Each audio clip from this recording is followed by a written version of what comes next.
UFC Fight Night Louisville, Kentucky, Cannonier versus Imavov takes place this weekend, and I'm going to go through the entire card, starting with the early prelims, ending with the main event, giving my prediction and breakdown for every single fight on the card, starting with the early prelim opener of none other than Puja Tomar versus Rayanne Amanda.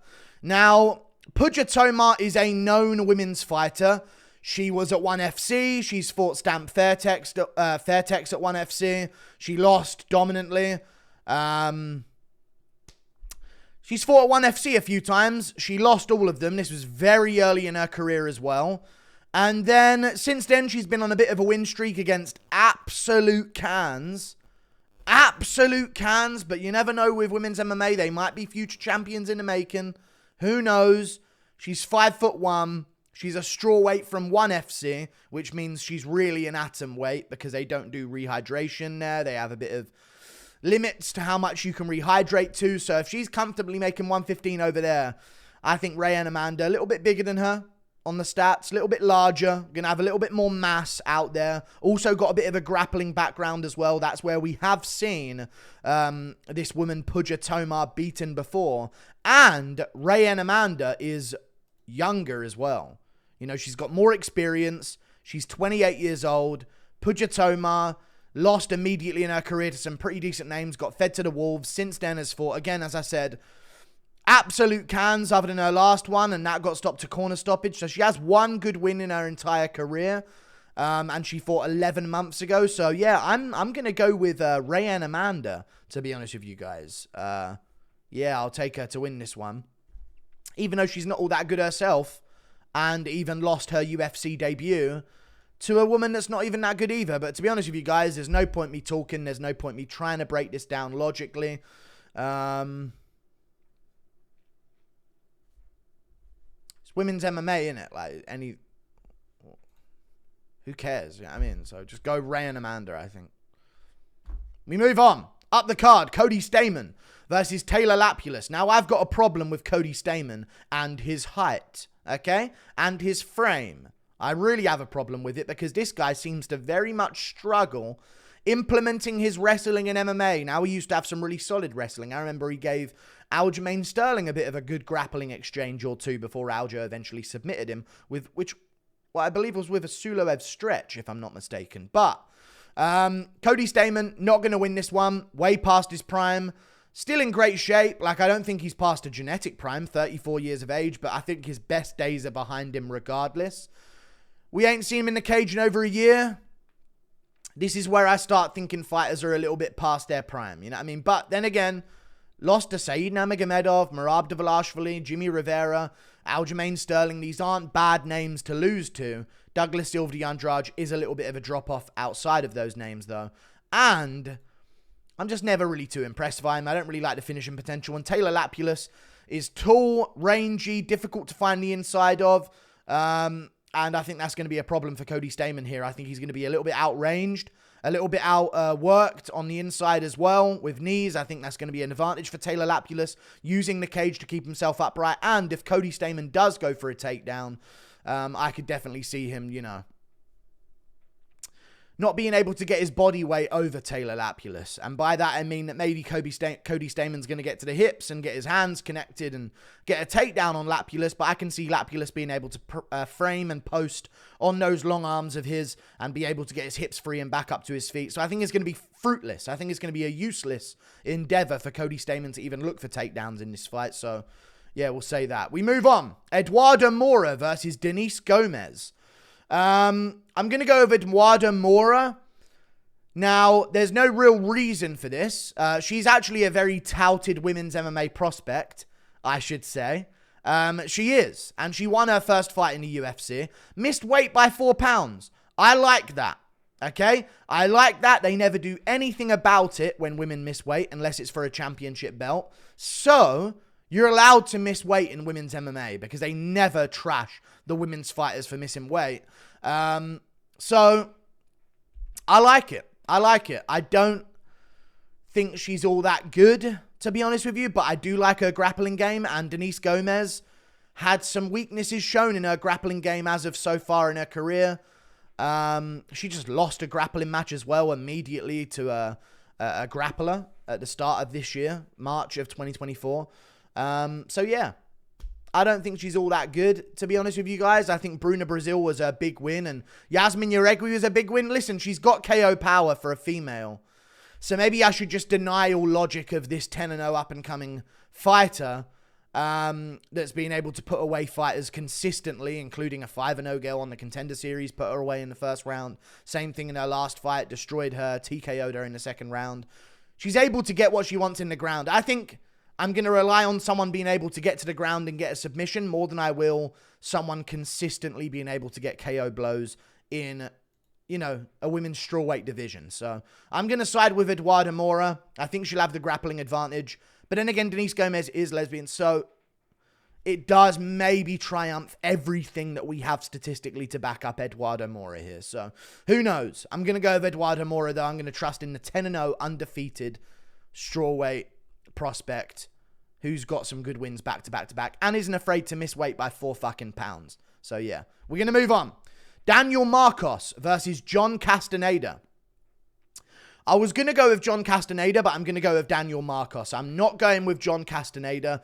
I don't believe in him anymore. Okay, I was watching back a couple of his fights, and I have a memory of John Castaneda where he is this, you know, he's not really won too many fights in a row, and he hasn't really put together too much of a resume, but he's always in the fight, he's always game, and he does have good wins. Listen, he has a great win over Miles Johns, the win over Eddie Wineland. How much are we really going to value that? I like the win over Marcelo Rojo when he was on his way in 2019. I think that's a decent win.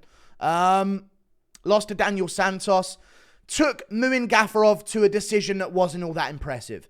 Took Kang Hyo Kang's ancient ass to a decision that wasn't all that impressive.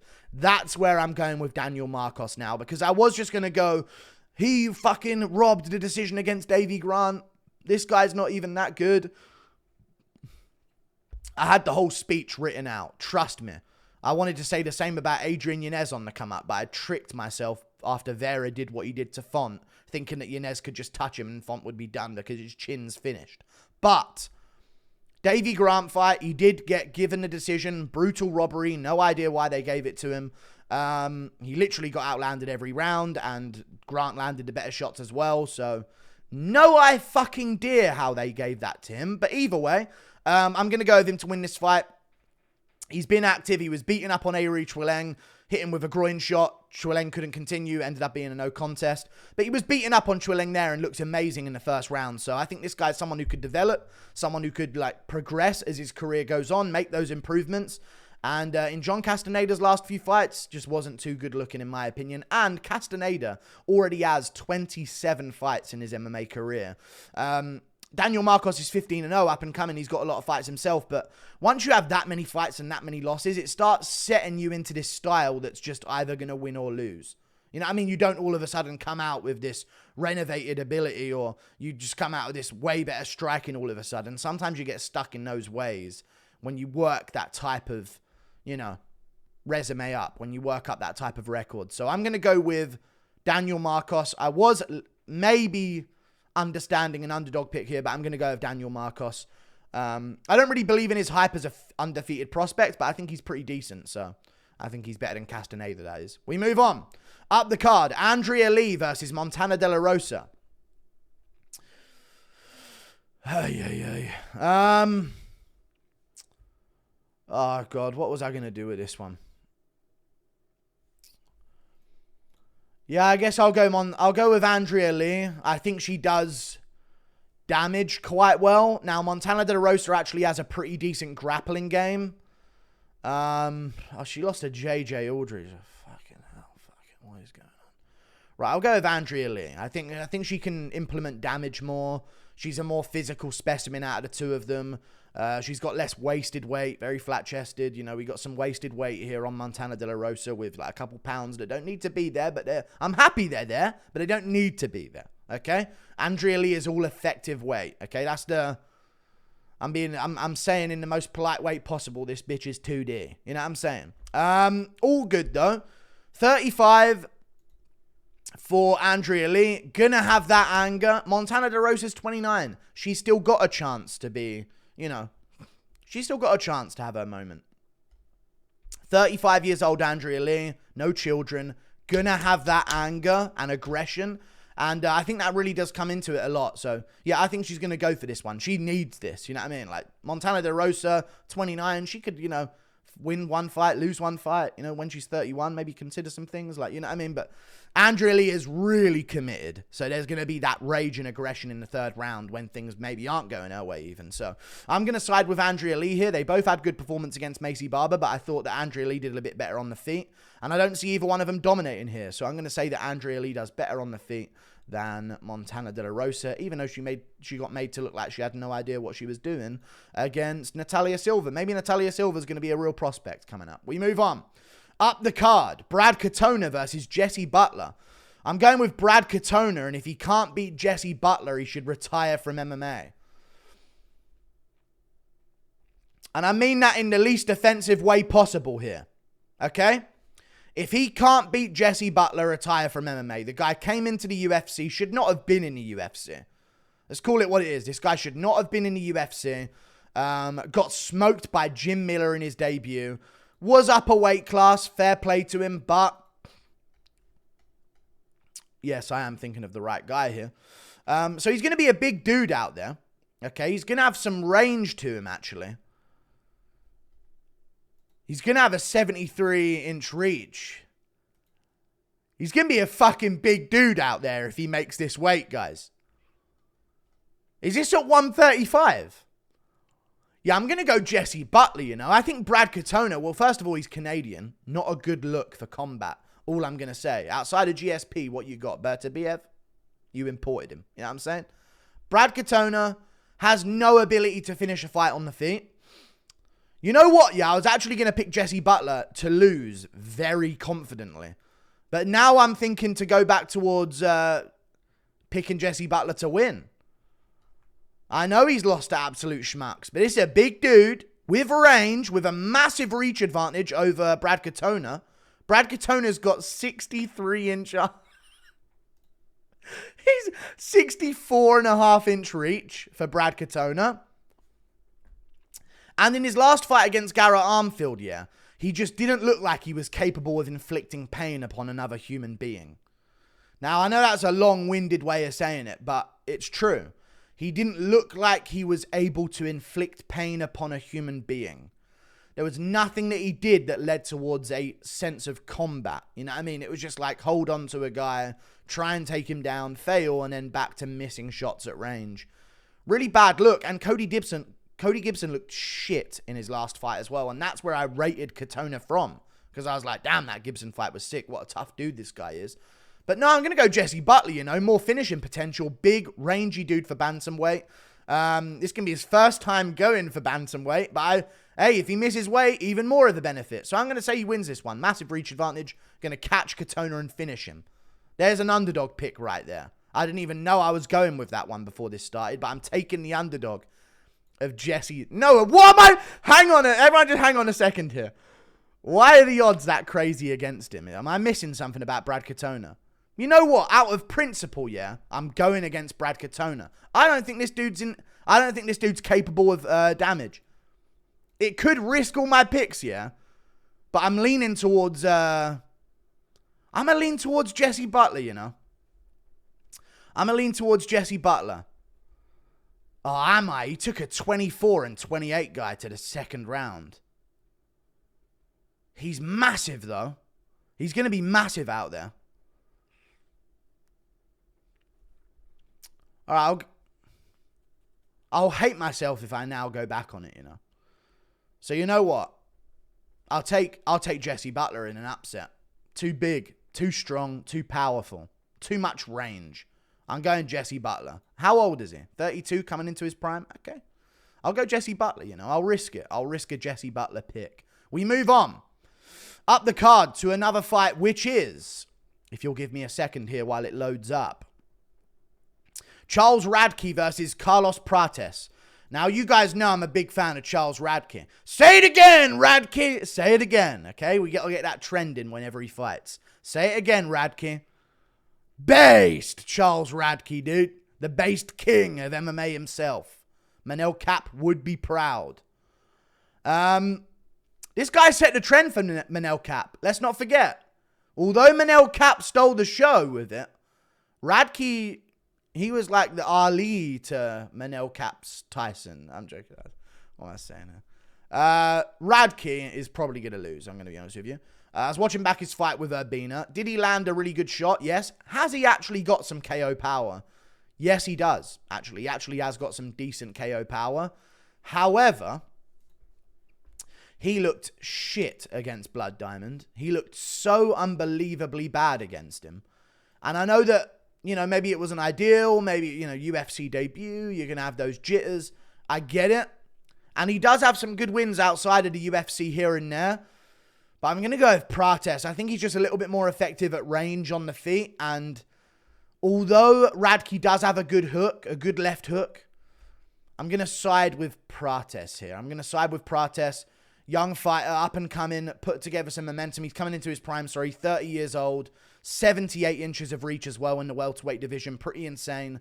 And he's put together a pretty good win streak recently, including some kickboxing matches. So, yeah, I'm going to side with him winning this one. I think he can keep this one standing, and I think he'll find his way on the feet in the second or third round, I'm going to go with. So I'm going to say second round TKO for Carlos Prates. He also beat a dude called Charles Oliveira just a couple years ago. Don't know why I mentioned that. It's probably not the actual Charles Oliveira, is it? We would know about it otherwise. We move on. Up the card, Thiago Moises versus Ludovit Klein. I'm going to go with Thiago Moises over Ludovit Klein. This is a tricky one for me, though, because the way I see... what's the way I see it?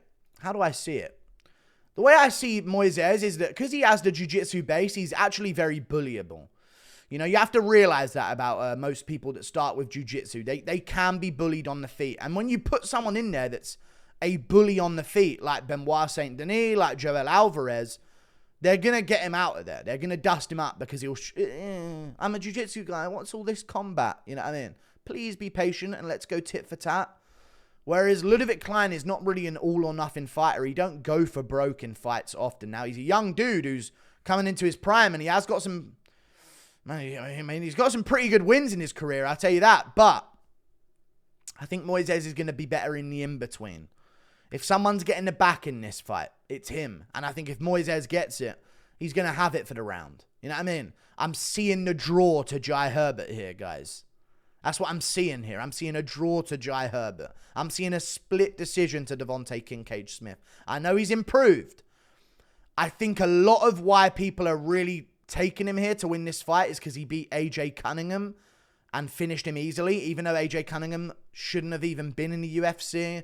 Took the fight on short notice. So no shit, Ludovit finished him in the first round. It was the first good finish of Ludovit's career outside of his head kick KO that he got a while ago in his career. But yeah, I'm gonna side with Thiago Moises here. I think he's better at the in-between. I don't think that Ludovit Klein is gonna be able to like bully him on the feet or be so intimidating to where Moises just ends up getting beaten up against the cage like he normally does when he fights that sort of style of opponent. So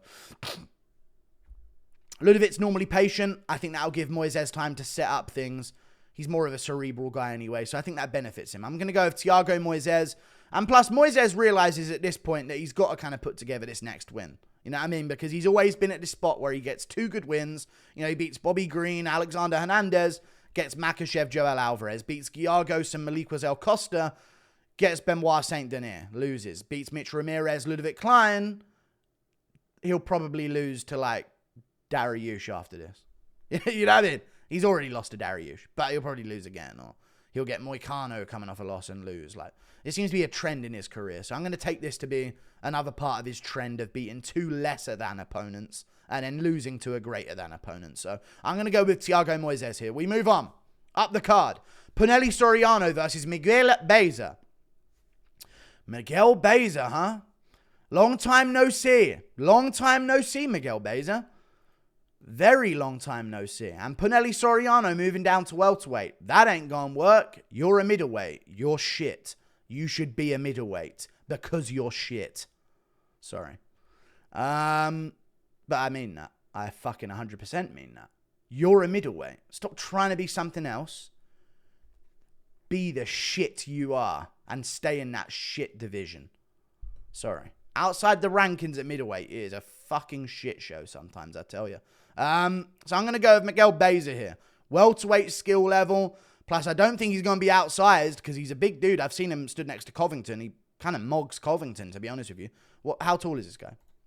They're claiming 6'2", and to be honest with you, I don't think he's far off it. So I'd like the frame for him here. He's not going to be bullied by the guy coming down from middleweight. You know, he's taller than Punahele Soriano by quite a bit, and he's got more reach to him as well. So I'm going to go with Miguel Beza because, in all honesty, I actually thought a lot of Miguel Beza at the start of his career, and then he just kept losing fights. So I'm going to bet that this time he comes back. Listen, he just competed in a grappling tournament, shook off the nerves of competing in front of a crowd. I know Punahele's a powerful dude, but I'm going to side with him to win this one. You know, he took Chaos to the third round. He didn't get smoked in the first two.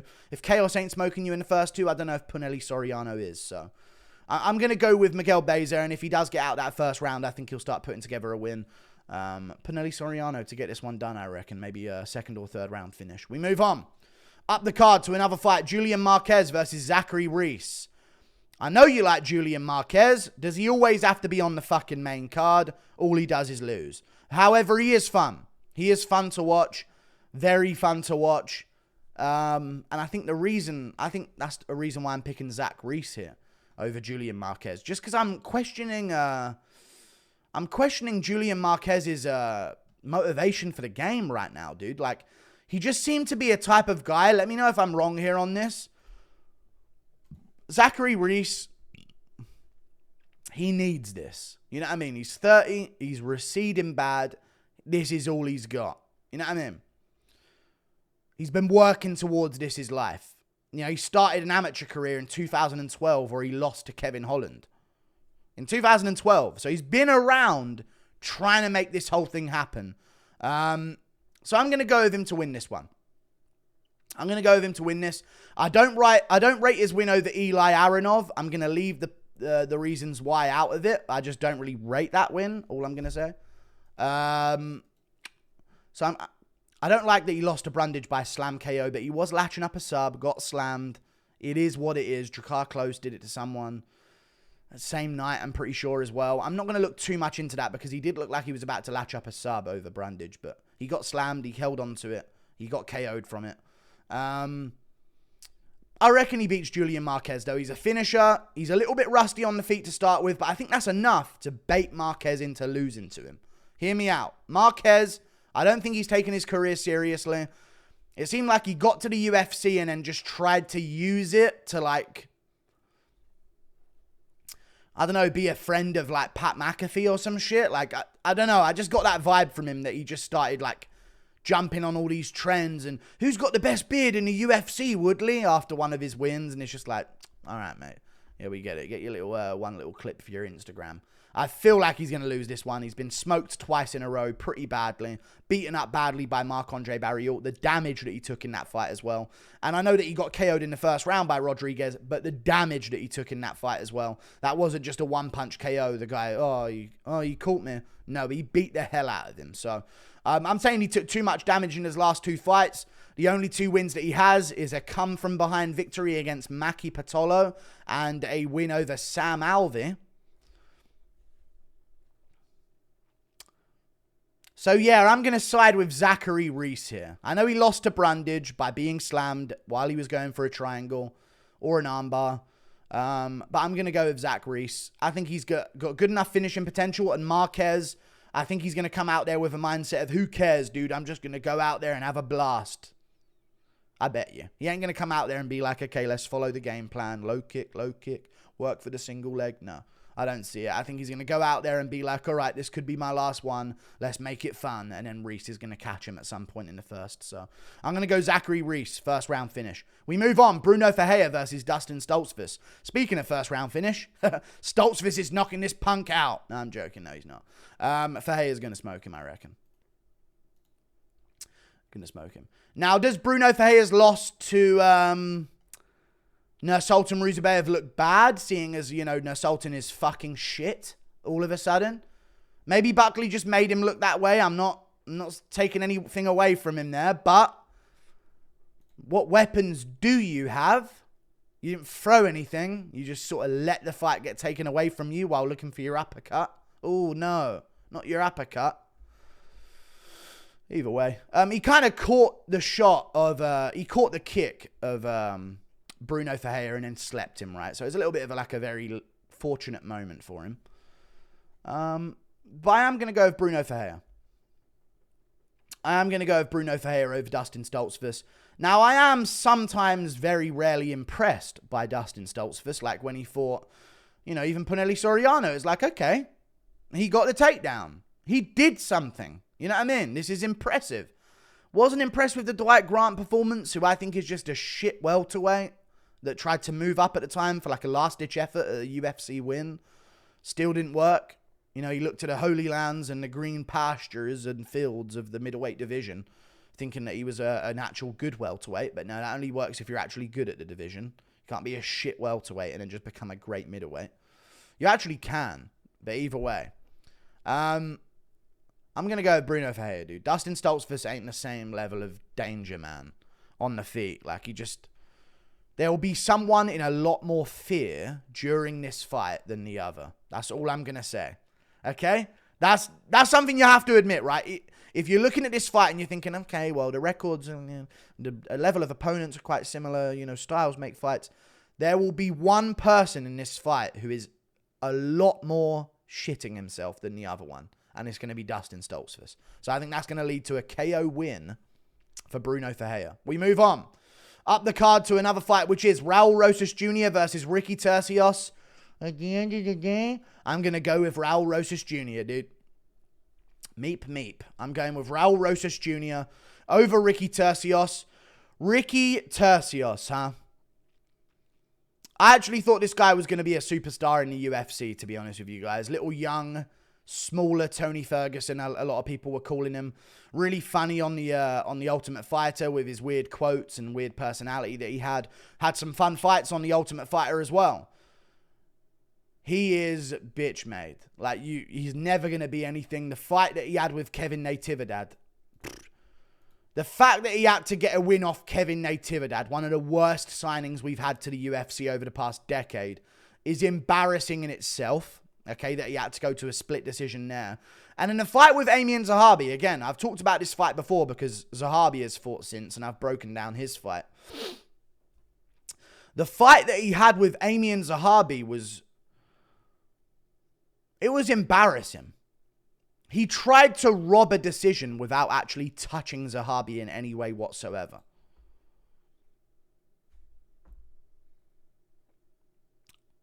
Amir, he was winning the fight on the better shots, but I'm telling you, Turcios did not want to touch Amir the entire time. He just wanted to go out there and flick stuff. Hopefully the judges give it to me. I ain't siding with this dude to win. Rosas Jr. is probably going to put him away. Just by actually wanting to win a fight. Because so far in the last few fights of Turcios's, he ain't shown that. So, I don't know what happened to him. I heard rumors of retirement and then he's back. So, it's not a good look either. Yeah, I'm going with Raul Rosas Jr. here. Should be a pretty easy win as well. Although Turcios does have some good takedown defense. Raul Rosas is a bit more of an Oliveira. Where, even if you do have good takedown defense, he's still going to find a way to jump to that back. So I'm going to go with Raul Rosas Jr. rear naked choke round 1. Dominic Reyes versus Dustin Jacoby. You can't pick Reyes until he proves you wrong. You need to stay on that. If you're picking Reyes, well done, but I just don't think you can do it with good intention. You know what I mean? You're praying, you're hoping, you're coping. We need to see this guy snap his losing streak before we pick him to win. Because I can't trust him to. The depression, the sadness, he got robbed. He beat the shit out of John Jones, got robbed. Terrible disaster. I know, he can't beat Ryan Spann. I don't know if he can beat Jacoby. He can beat that shit fighter John Jones. You know what I mean? But I just don't know if he beats Jacoby, guys. Isn't that weird? It's a 3-rounder. I like that for Jacoby. I don't like Reyes' finishing potential here, especially when he's coming off so many TKO losses in a row. He got KO'd by a jab in his last fight. So in order to generate power, you got to commit to shots. And I don't think he's going to like doing that against Jacoby. So I'm going to say that Jacoby wins a decision. Reyes gives a good showing for himself. But Jacoby ends up pulling this one out by decision. 29-28. Maybe a 30-27 scorecard in there as well. I just think he'll get started a lot sooner than Reyes. So where Reyes will be out there trying to sort of like, okay, let me just ease my way into this. Jacoby will already have gotten off 3 inside low kicks, 2 calf kicks, 5 jabs. You know what I mean? And then 2 teeps to the body as well. Jacoby's that type of fighter, so he gets straight to work. So I'm going to go Jacoby. I think Reyes might have some moments, but it might be too little, too late. I'm going with Jacoby. And he beat Khalil Roundtree. I know, Khalil Roundtree had his hand raised, but I watched Jacoby beat Khalil Roundtree, so I think he's pretty good against some, like, powerful strikers. I'm going to go with Jacoby to win this fight. We move on. Sad for Reyes, I know, but it's just it was after the Yuri fight where I knew he was going to lose to Stamann because, listen, the Jones fight, like, you can be mentally demoralized by that. You train your whole life, you beat the shit out of that shit fighter, John Jones, who's only good because of PEDs, and he still can't fucking drop an opponent with his hands ever in his fucking career. He's a clown. He's gay as well. As a compliment at the end of all the insults I gave there. Just to balance it out, I mean, it is a compliment. YouTube admins. Either way, lost to Jan Blachowicz, and I thought, okay, he lost to Jan Blachowicz, but he might still be able to bounce back. I picked Yuri to beat him. Now, Yuri, I saw a medical report of this. I have not seen it since, and I actually looked for it before I started this video as well. I saw a medical report on, like, latest MMA news after Yuri had beaten Reyes, where it came out the stuff that he had to have done. Orbital fracture, shattered nose. I was hearing shattered brow ridge, cheekbone dilapidated, or some, like, insane amounts of damage Yuri caused to him in that fight. Insane. You never come back from that. I'm going with Jacoby to win. We move on to the main event. Jared Cannonier versus Nassourdine Imavov. Both sound great in GSP's voice. I'm going to go with Jared Cannonier over Nassourdine Imavov. The reason why is because Nassourdine Imavov does slow down in fights. The fight with Roman Dolidze was an embarrassing performance, and he won by majority decision. Embarrassing performance. Very low pace, dog shit in the apex.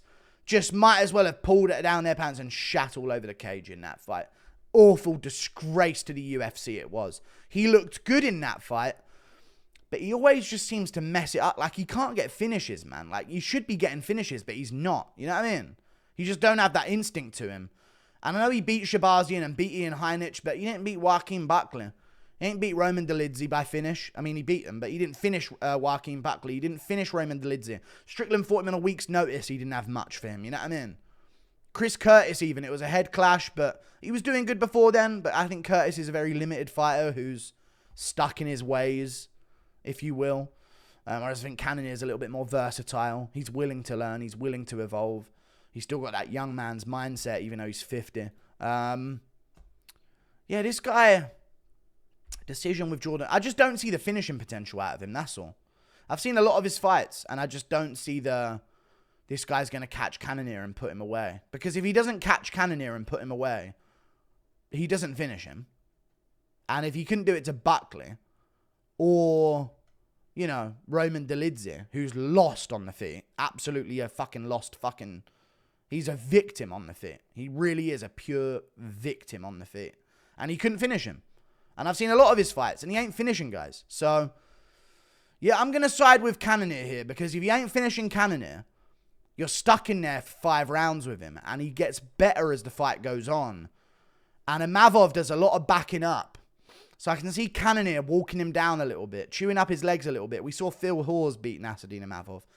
And I can see Cannonier starting to work him a little up against the cage in maybe the 3rd, 4th, and 5th round. So I'm actually going to go with Cannonier. If Imavov's first on the feet finish is against Jared Cannonier, then MMA makes no fucking sense, but it doesn't. So it would in that way make sense. So who knows? But I'm going to say that Cannonier doesn't get finished in the 1st or 2nd round.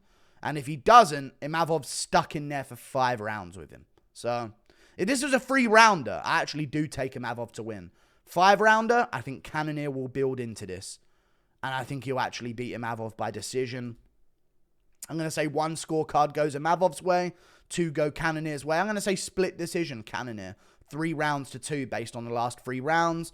Maybe based on like the 2nd, 3rd, and then the 5th, or 2nd, 3rd, 4th, and then Imavov gives it his all in the 5th. Who knows? But I think based on longevity in the fight, Cannonier should win this. He looked phenomenal against Vettori.